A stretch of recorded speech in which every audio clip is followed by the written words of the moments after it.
Oxford biologist and author of The Selfish Gene and other best-selling books on evolution, Richard Dawkins has made almost as many enemies as friends. His exceptional grasp of scientific ideas and his passion for explaining them have sometimes alienated those who mistake fluency and clarity for intellectual arrogance. Dawkins is now Oxford Professor for the Public Understanding of Science and is deeply committed to bridging the gap between academics and the rest of the world. His 7 wonders include spiders' webs, digital codes and a pianist's fingers. My life is about studying natural selection and explaining natural selection to people and the power of natural selection. Natural selection, if I had another wonder of the world, it would be it. In many ways, it's the first wonder of the world, but I think other people have used it in this series, so I couldn't use it.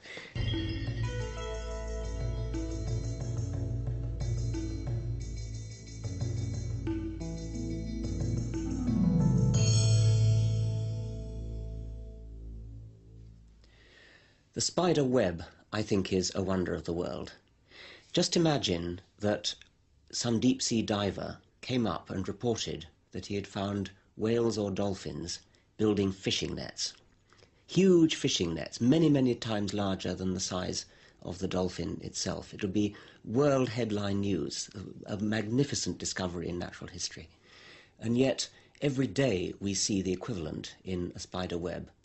And if anything, we think of it as a bit of a nuisance, sort of gets in the way or makes a mess.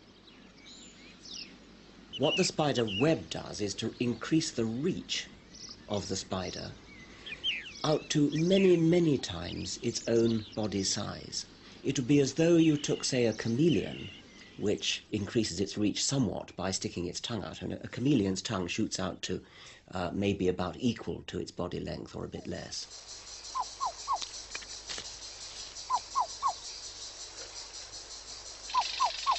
It's as though it was a chameleon with a 50-foot tongue. Moreover, the spider web is supremely economical, because whereas the chameleon's tongue is fairly costly, these things cost food. You have to put food into building a thick, muscular object like a chameleon's tongue. The spider web is very, very cheap. It's made of silk, which is extremely fine. It weighs maybe 1,000th part of the body weight of the spider. A further economy is that every day after the spider's finished with its web, it eats it. So it recycles the silk and then it builds another one for the next day.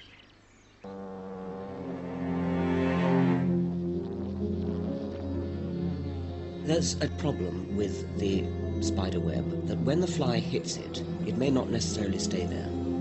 If it was too tense, then the fly might either go straight through, or it might, if it was too elastic to compensate for that, the fly might then shoot straight out again, as though it was in a trampoline, just bouncing in and bouncing straight out again. There are various ways in which spiders get around this problem. One of the most beautiful ways is this. You see that there are little blobs along the web. If you look with a microscope, inside each little blob there is a coiled up piece of thread.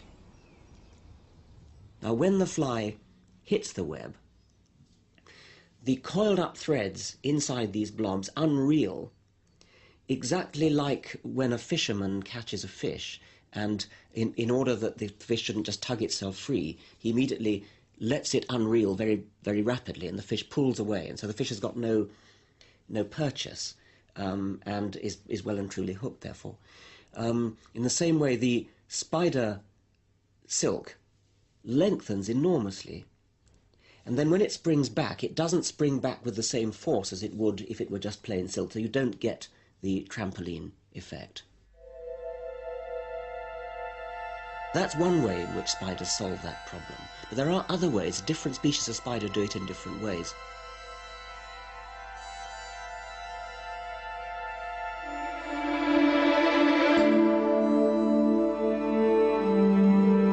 You could think of that as an evolutionary progression towards an even more amazing spider in some ways, which is the so-called bola spider of South America. The bolus is a weapon used by the gauchos. They just let it go, and the weights fly off on the end of the rope and tangle themselves around the legs of the animal and bring it to the ground. There's a nice story that Charles Darwin, when he was on the voyage of the Beagle, he was shown by the gauchos how to use a bolus, and he tried to do it when he was on horseback, and he managed to catch his own horse, much to the amusement of the gauchos, though I imagine not to the horse. The bolus spider does the same thing. Just has a single thread with a blob of silk on the end, and it waves it round and catches an insect by just waving this single thread and then reels it in. The bolus spider doesn't even bother to build a web at all. It just goes straight to the end stage of the evolutionary progression. And it's an evolutionary progression because it's moved towards great economy. It uses much, much less silk.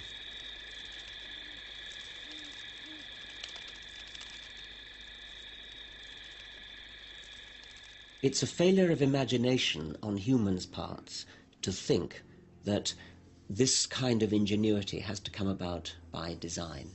The spider's not being ingenious.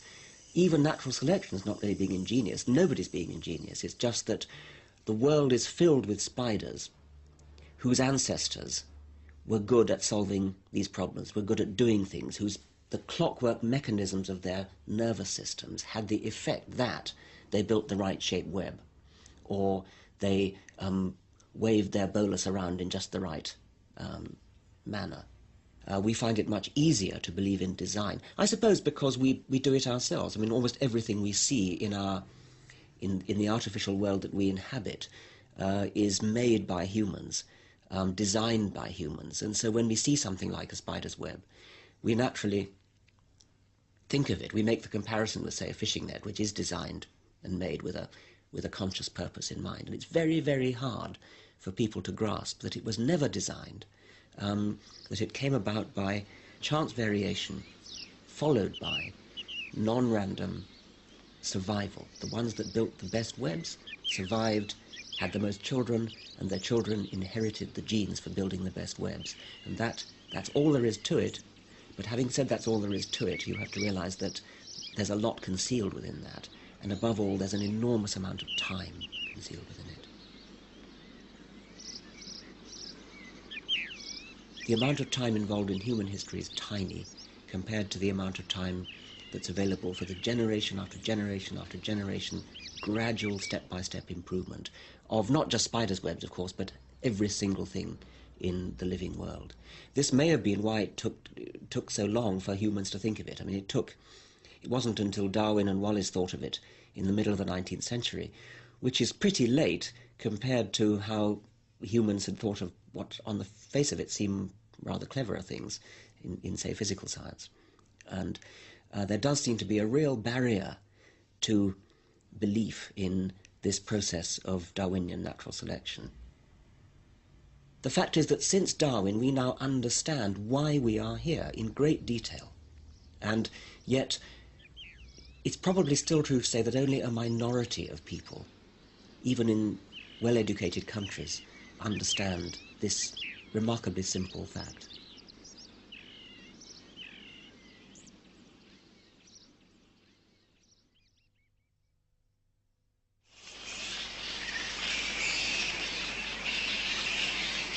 My next wonder of the world is the bat's ear, or the bat's echolocation system, the way bats find their way around in the dark.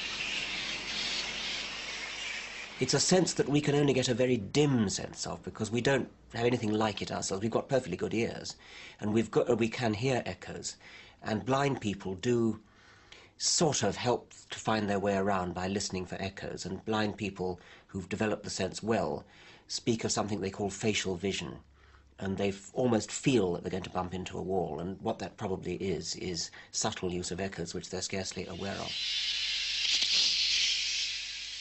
One of the problems that bats face is that because the echoes that come back are extremely faint, especially the echo from one little tiny insect, the outgoing cry has to be very, very loud indeed in order to get back any sort of echo at all. So there is a problem with the bat. The bat might be in danger of deafening itself by the sheer loudness of its own cry. And you might say, well, why does it make its ears so sensitive? Well, they've got to be sensitive because they've got to listen for the very, very faint echoes coming back.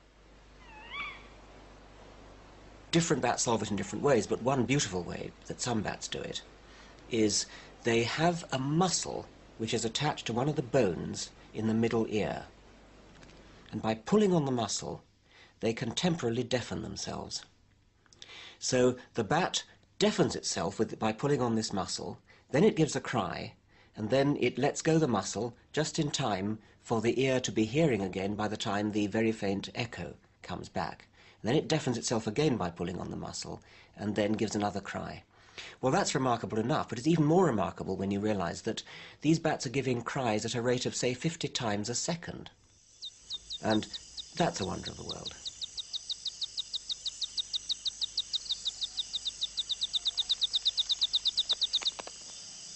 It reminds me of, in the Second World War, there were certain fighter planes that used to fire their guns, as it were, through the propeller, because that was the best place for them to be, for the pilot to aim, I suppose. But it was very important, obviously, that the bullets shouldn't shoot the propeller off. When a bat is just cruising around, not doing very much, waiting to find an insect, then the pulses come out at a fairly low rate. It's just a kind of tick over. The bats have to count the cost of every cry that they give, which is why they reserve their high firing rates for when they really need them, for when they're closing in on prey. And so there is a tight economy out there.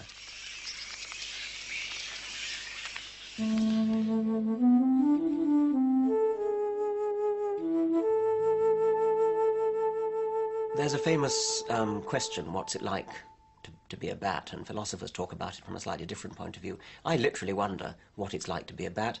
I suspect it may be surprisingly like what it's like to be us.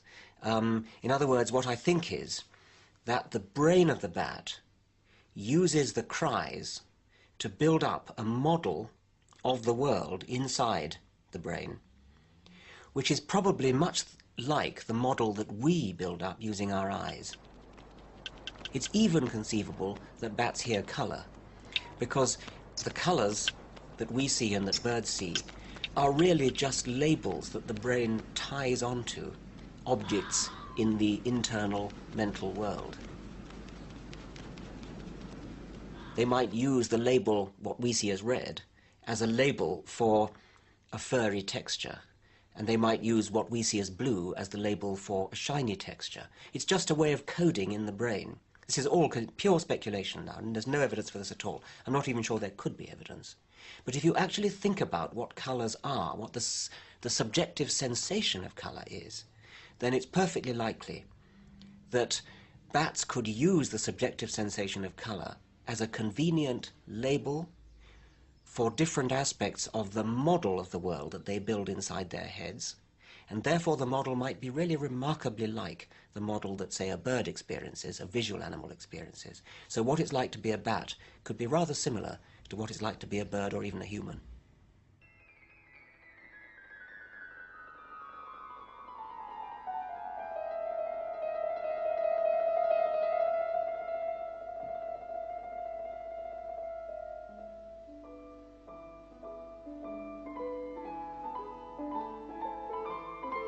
My next wonder is the pianist's fingers.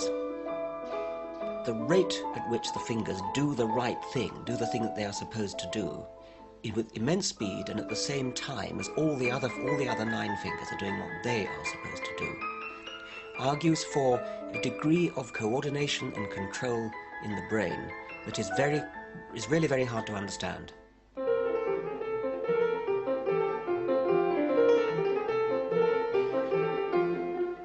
When an expert pianist is playing with all 10 fingers working, they're all moving at an immense rate, they're all doing exactly what they're told to do. Each one has a tendon which is pulling it up and down, and the brain is telling muscles to contract. The timing of the actions of all 10 fingers has got to be exact. The rate at which it happens is so huge that we would have to say that the processing power of the brain in controlling the fingers of a great pianist, to say nothing of the emotions that are going on in the mind of the great pianist while performing a moving piece of music. Just simply the coordination is a wonder of the world.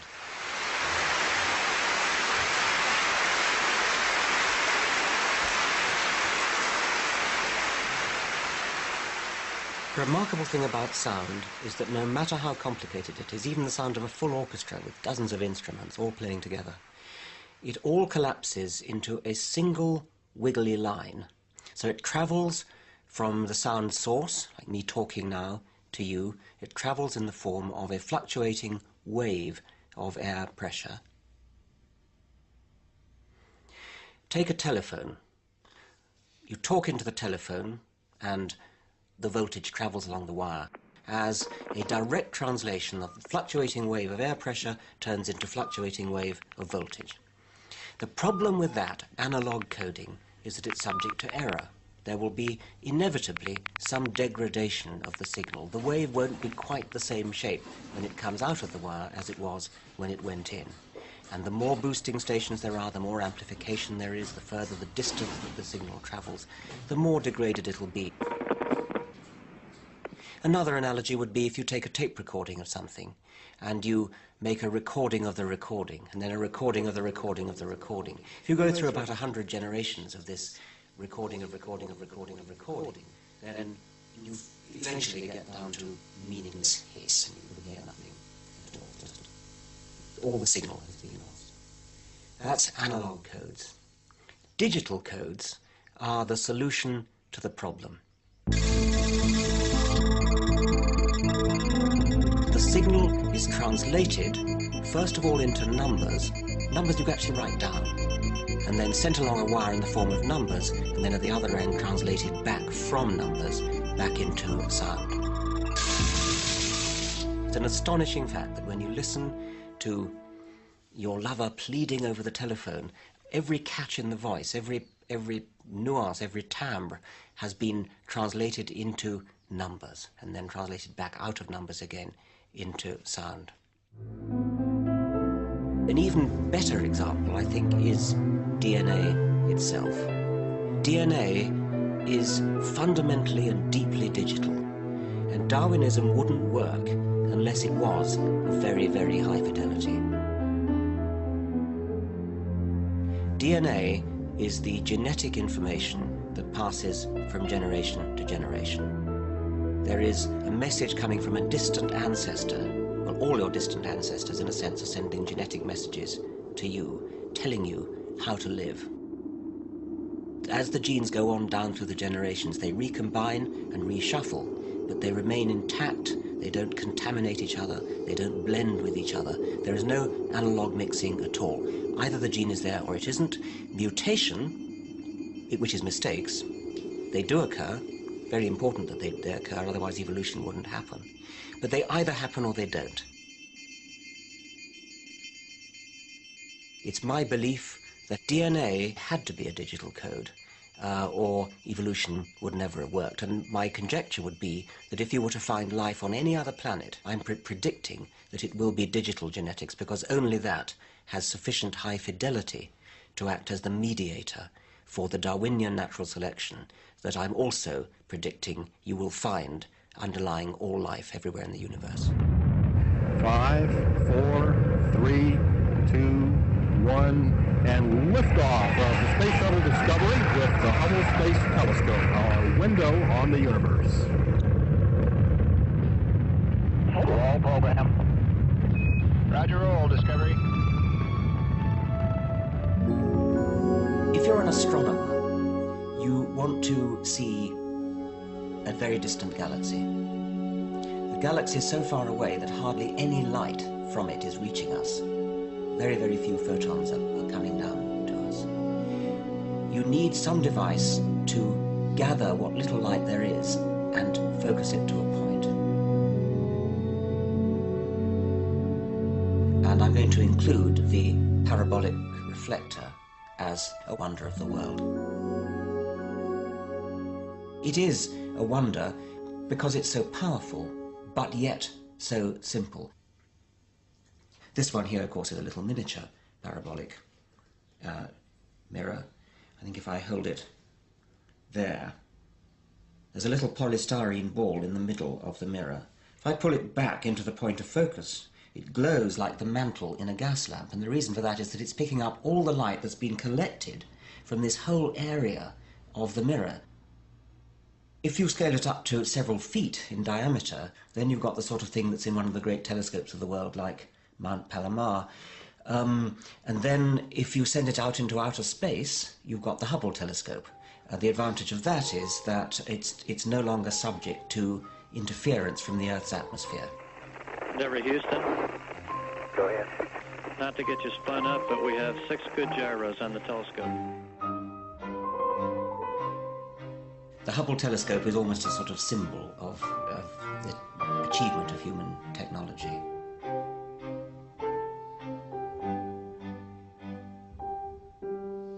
We're looking backwards in time. As you look out there at the stars, every star is at a different time because light takes such a long time to get here, 186,000 miles per second. And so when you see a distant star, you're seeing it longer ago. You might be seeing it at the time when the dinosaurs went extinct. A closer star you might be seeing at the time when our ancestors were upright walking apes. If you see a very, very distant galaxy, then you might be seeing it at a time when life was just beginning to emerge in the sea.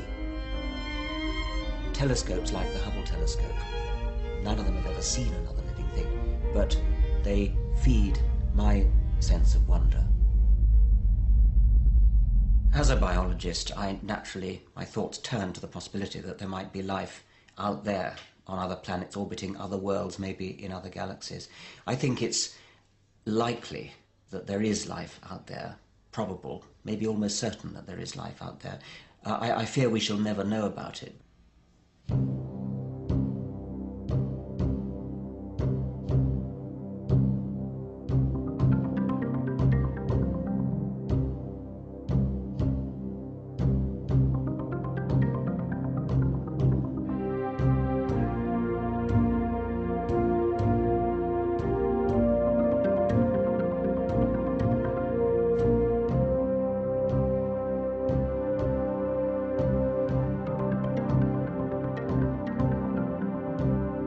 My next wonder is the embryo and the process by which we come into existence, each one of us.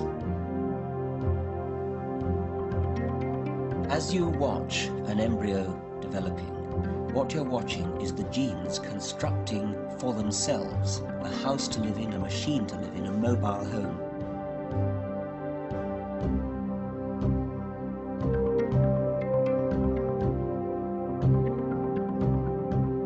Start as a microbe, as a single-celled organism, and we divide and divide and develop and differentiate until we become this extraordinarily complicated creature, which is us, and elephants do it in a slightly different way, and fish do it in a slightly different way.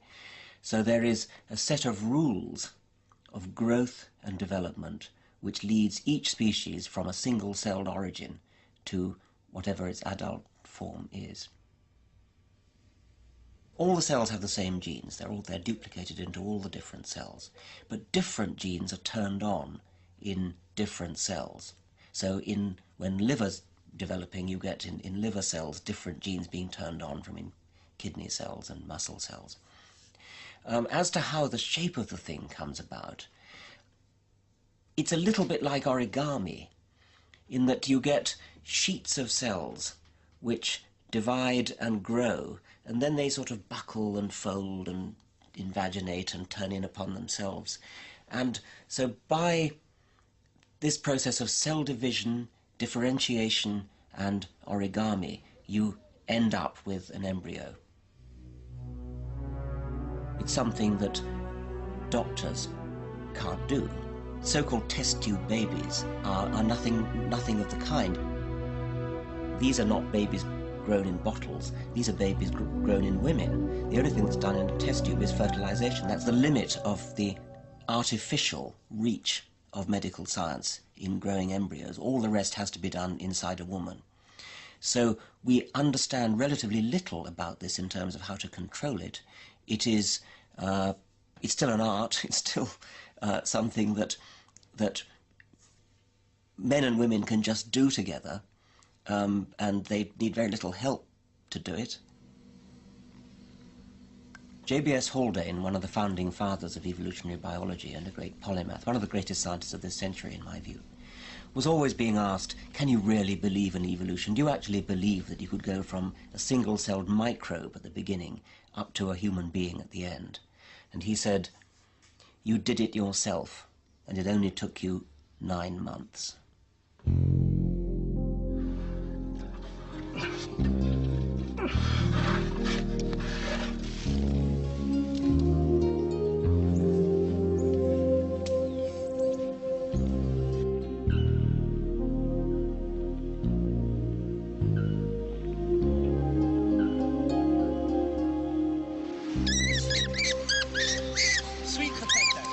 Sweet potatoes, like that. Many of the wonders of the world that I've been mentioning and would have liked to mention if I'd been allowed more would have been brought to me and brought to millions of other people by David Attenborough. And I really think that he is a wonder himself because of having achieved that, having brought people out into the world, out to distant places, and shown them wonders of the world which they couldn't possibly have seen themselves, or if they had seen them themselves, if all of us trooped out and looked at all the diversity of life that he has brought into our homes, we would have destroyed it. You cannot actually have millions of people going and looking at rare, shy, wild creatures. It more or less has to be somebody pointing a camera. And no creature uses leaves more elegantly than those that are living under this leaf. They've cut through these side ribs so that the leaf flops down and forms perfect watertight tent. And there they are. Tent-making bats, the size of golf balls and pure white, though the light filtering through the leaf makes them look green. There are tens of millions of species alive today, all doing different things, all making a living in different ways. They're all fundamentally doing the same thing, which is propagating their DNA. But the ways in which they do it are undreamably various. And it is immensely enriching to people's lives. It's not just entertainment. It's something that people deserve to have, to be shown the richness, the diversity of the form of life of which they are a part. It helps people to understand why they exist in the first place. It helps people, before they die, to know something of the wonder and wonders of the world into which they are fortunate enough to have been born.